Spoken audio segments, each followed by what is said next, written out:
Your skin tells the truth. And the truth is, the skincare industry has spent decades hoping you'd never find this out. An Amish grandmother in Lancaster County, Pennsylvania, no clinic, no needles, no $800 sessions, walks into her 70s with skin that stops strangers cold. Firm, smooth, alive. Her English neighbor down the road spent $400 every 4 months on Botox injections. My grandmother spent nothing. Her skin told the story. And then the neighbor asked what she was using, and everything changed. 3 ingredients, passed down through generations of Amish women, still mixed in kitchen bowls today. By the end of this, you will know exactly what those ingredients are, how to use them, and why your grandmother's kitchen may have always held the answer your dermatologist never mentioned. This is not about vanity. It is about knowing what women once knew before the industry convinced us to forget. Let's be honest about what Botox actually does. Not what the ads promise. What it actually does. Botox is a purified form of botulinum toxin. It is injected directly into facial muscles. It paralyzes them. That is the mechanism. Paralysis. The muscle cannot contract, so the skin above it stops creasing. For 3 to 6 months. Then it wears off. Then you go back. Then you pay again. The average session runs between $400 and $800 per visit, every few months, for years. That is not a treatment, that is a subscription. And what does it not do? It does not restore elasticity. It does not rebuild collagen. It does not repair skin at any cellular level. It does not address the root cause of aging skin. It freezes one symptom while the underlying tissue continues to thin, sag, and lose its structure beneath the surface. The side effects are real and documented. Drooping eyelids, bruising at the injection site, headaches that last for days, asymmetry that can take months to resolve, and perhaps most visibly, the loss of natural expression, the face that cannot fully smile, the eyes that cannot fully crinkle at the corners the way they used to when something was genuinely funny. There is a cost to that, beyond the financial one. It is the cost of looking like yourself. Plain truth, passed down through generations of plain people. My people never trusted a needle to do what good food and old recipes already do.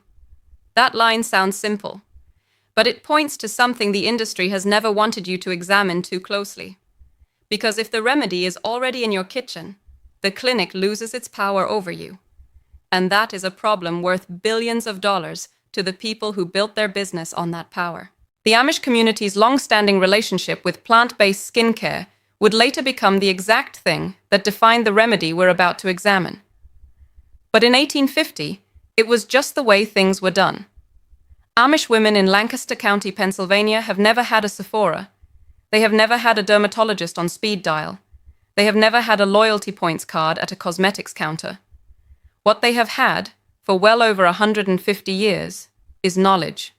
Specific, tested, generational knowledge about what the skin needs and where to find it. And here is the thing that researchers and outsiders consistently underestimate when they first encounter Amish communities. The women do not look their age, not in the way we have been conditioned to expect from women who have spent decades working outdoors, raising large families, and living without the conveniences of modern beauty culture. They look different, calmer in the skin, firmer, more even. It is not genetics alone.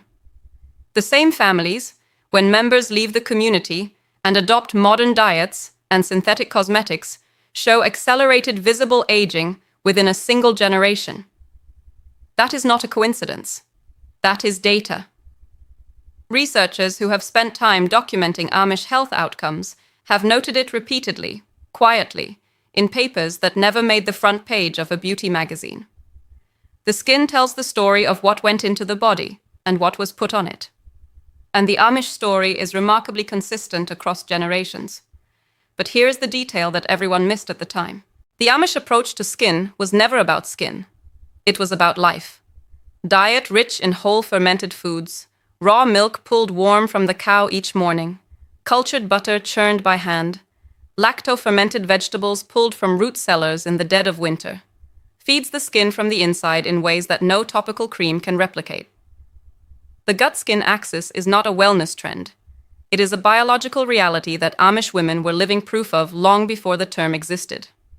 Outdoor physical labor, consistent sleep tied to natural light cycles, and communities structured around low chronic stress, these are not lifestyle choices. They are the biological conditions under which human skin was designed to age slowly. Cortisol destroys collagen. Chronic stress accelerates cellular aging at a measurable rate. The Amish, by the structure of their daily lives, simply carry less of it. They wake with the light.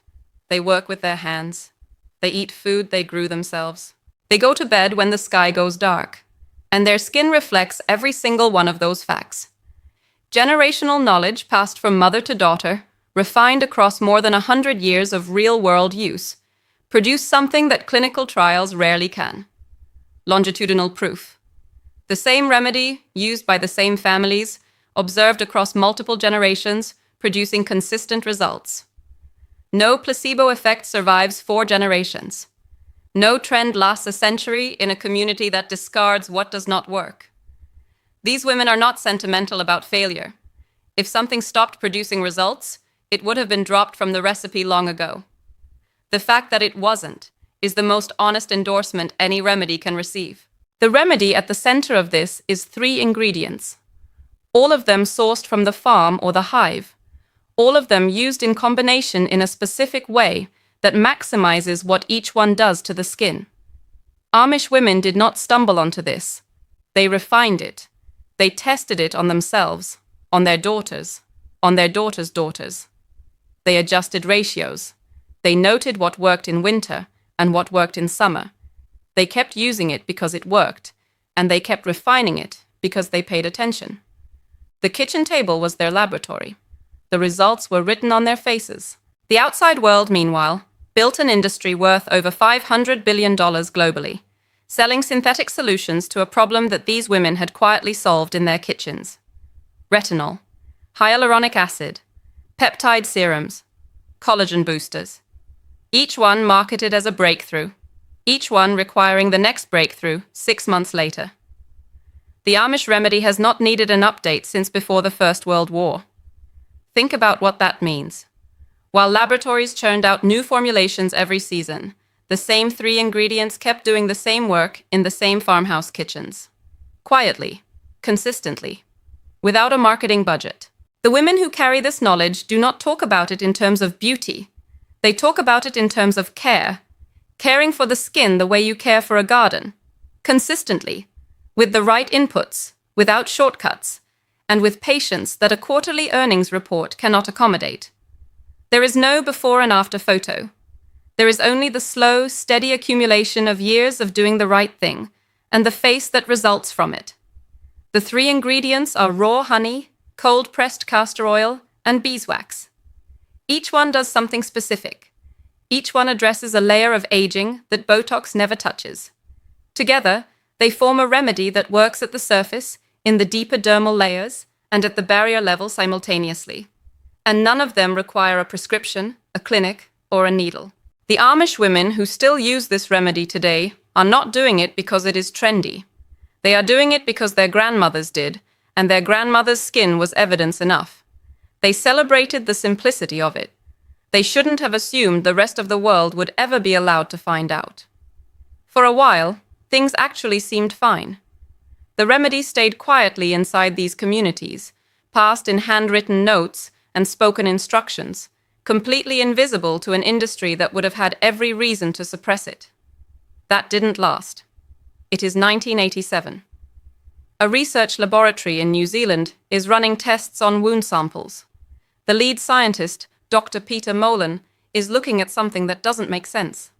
His data keeps pointing to the same conclusion, and that conclusion is about to turn an entire industry on its head. Raw honey is killing bacteria that antibiotics cannot touch. Not processed honey.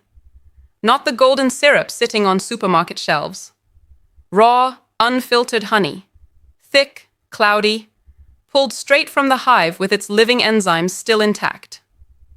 Dr. Molan leans over the culture plates again. The bacterial colonies are gone. Not reduced. Gone. And then he made the one decision that changed everything. He published his findings. He put the data out into the world. And the skincare industry, for the most part, looked the other way. Here is what raw honey actually is. Not what the label on a grocery store jar tells you. What it actually is at a molecular level. Raw honey is a humectant. That word gets thrown around in expensive serum descriptions all the time, but what it means in plain terms is this. Honey draws moisture from the air and pulls it deep into the layers of your skin. Not sitting on the surface, not creating a temporary illusion of hydration. Actually pulling water into the tissue itself. Fine lines don't just look reduced, they are reduced, because the skin has been physically plumped from within. You can feel the difference within minutes of application. The skin feels heavier, denser, more substantial under your fingertips. Press 2 fingers to your cheek after applying raw honey, and you will notice the resistance has changed. The tissue feels fuller. That is not imagination. That is water being held inside the dermis. But the humectant effect is only the beginning. Raw honey contains hydrogen peroxide, naturally occurring at low concentrations, produced by an enzyme called glucose oxidase. This isn't the harsh bleaching chemical you find in a brown bottle at the pharmacy. This is a controlled, gentle oxidative compound that triggers the skin's own repair mechanisms. It signals to your cells that work needs to be done, and your cells respond. They begin the process of turnover. Old, damaged surface cells make way for newer tissue underneath. The skin brightens, the texture refines. Not because something foreign was applied to it, but because the skin's own intelligence was activated. The process is slow and it is quiet, but it is real. You will not see it happen. You will see the result of it having happened, weeks later, when you look in the mirror and something is different, and you cannot immediately name what changed. It also contains antioxidants, flavonoids, phenolic acids, catalase. These compounds neutralize free radicals, the unstable molecules that break down collagen, accelerate cellular aging, and leave skin looking dull, thin, and creased. The Amish grandmothers applying honey to their faces every night weren't thinking about free radical theory. They didn't need to. The results spoke for themselves across every generation that followed. And then there are the enzymes. This is the part that changes when honey gets processed.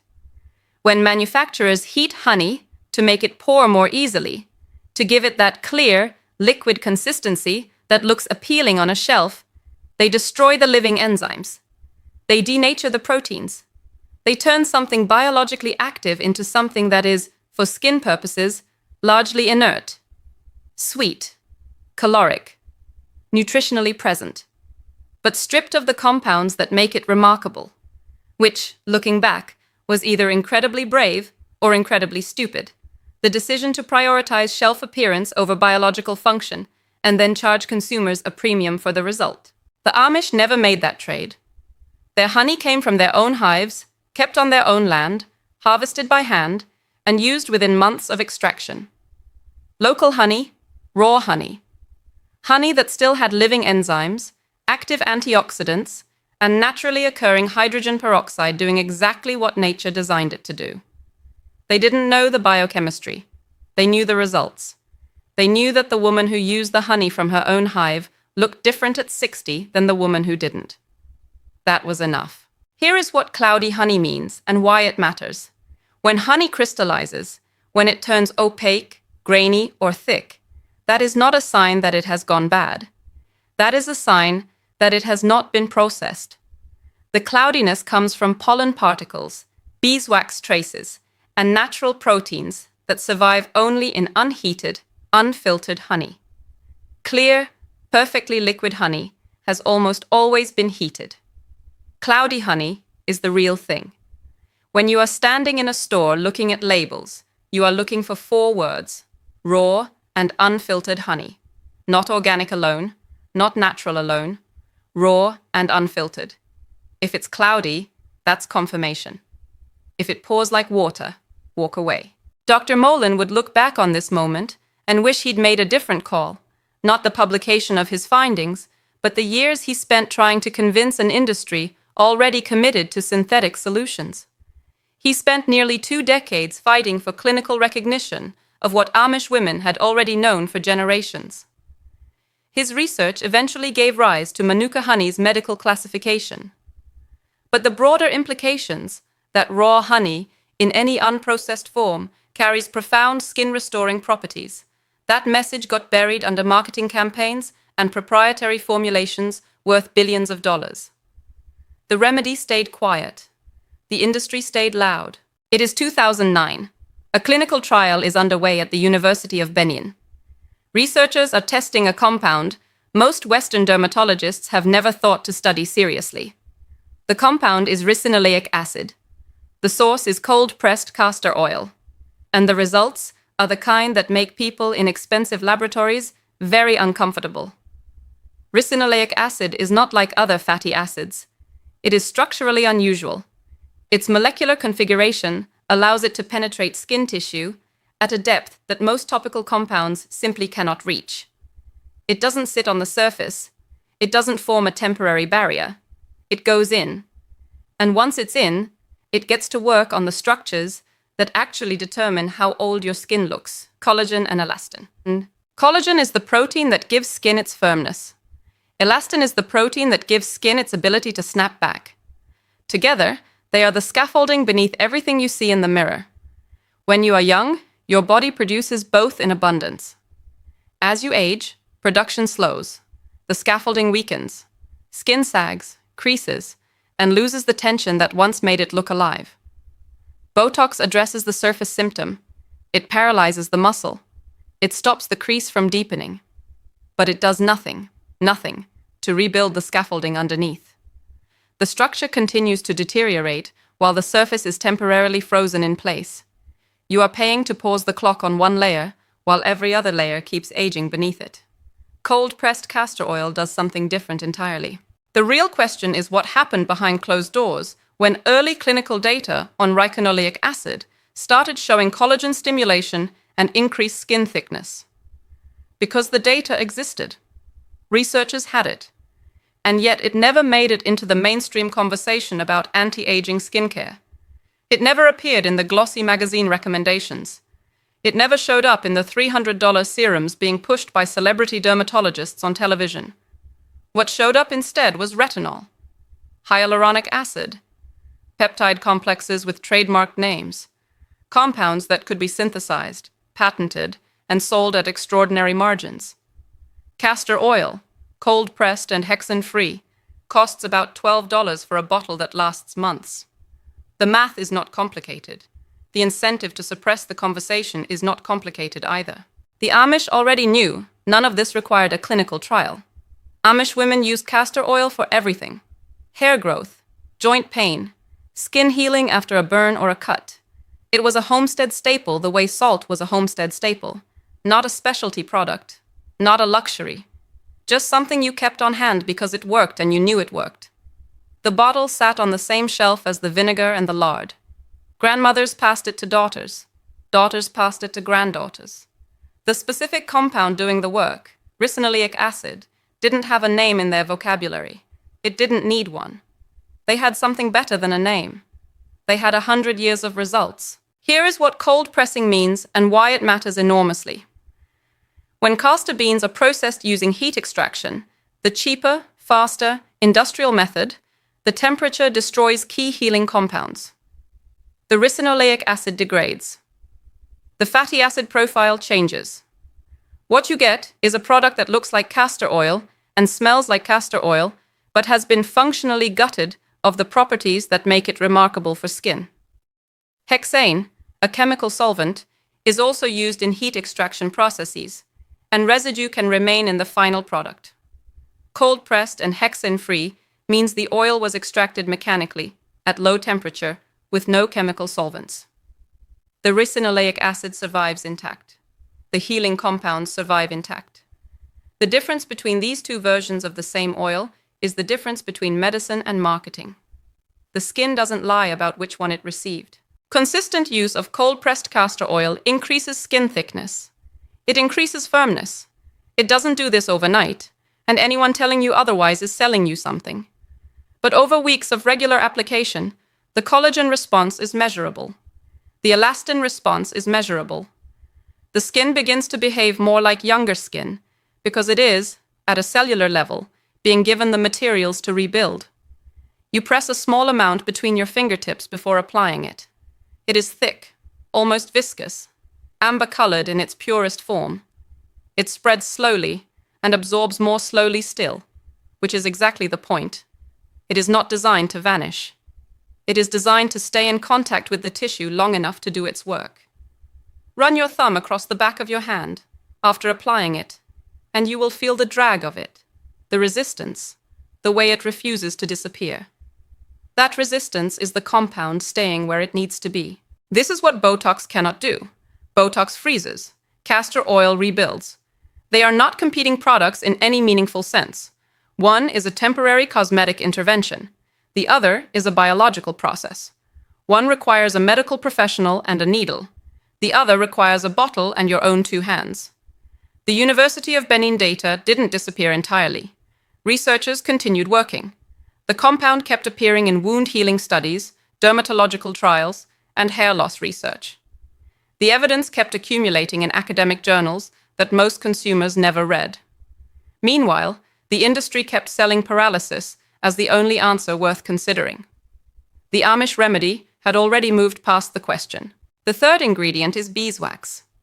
Pure, unbleached, pulled from the same hives that gave the honey. It is the color of pale gold when it is fresh, and it carries the faint smell of the hive. Warm, slightly sweet, unmistakably alive. And this is where the remedy stops being a collection of individual ingredients and becomes something greater than the sum of its parts. Beeswax does not penetrate the skin the way castor oil does. It does not plump the tissue the way honey does. What it does is seal. It forms a breathable, protective barrier on the surface of the skin that locks in everything applied beneath it. The honey's moisture, the castor oil's ricinoleic acid, the skin's own natural oils that would otherwise evaporate into the air overnight. Beeswax holds all of it in place and gives the deeper compounds the time they need to work. Without it, you are applying ingredients that do their best work in the first few minutes and then dissipate. With it, you are creating a sustained delivery system that works through the night, hour after hour, while you sleep. Unbleached beeswax retains its natural vitamin A content. Vitamin A is the compound that retinol is derived from. The synthetic version, processed and concentrated and sold at significant markup, is attempting to replicate what unbleached beeswax delivers in its natural form. The Amish were not using a primitive version of a modern ingredient. They were using the original. The industry built a premium product category around a compound that was already present in the wax their grandmothers had been applying to their faces for generations. The laboratory did not discover vitamin A for the skin. It discovered how to charge $40 a milliliter for something that was already sitting in a farmhouse pantry in Lancaster County. The real question isn't whether this works. It's why you waited.